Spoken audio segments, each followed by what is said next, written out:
Hello दोस्तों, कैसे हैं आप लोग। तो गाइस, आज हम लाए हैं शहरयार साहब की नज़्म का सिलसिला बरकरार रखते हुए कि शहरयार साहब ने एक नज़्म लिखी थी खलीलुर रहमान आज़मी की याद में। ठीक है, तो देखते हैं किस तरह से क्या है, क्या लिखा था, क्या उनके बारे में कहा था उन्होंने। तो ये आप अपने दोस्तों के बारे में भी कह सकते हैं।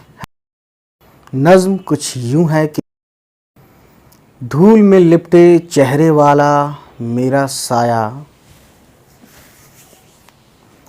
धूल में लिपटे चेहरे वाला मेरा साया, किस मंजिल किस मोड़ पे बिछड़ा, ओस में भीगी ये पगडंडी आगे जाकर मुड़ जाती है, कतबों की खुशबू आती है घर वापस जाने की ख्वाहिश, दिल में पहले कब आती है, उस लम्हे की रंग बिरंगी सब तस्वीरें पहली बारिश में धुल जाएं, मेरी आँखों में लंबी रातें घुल जाएं।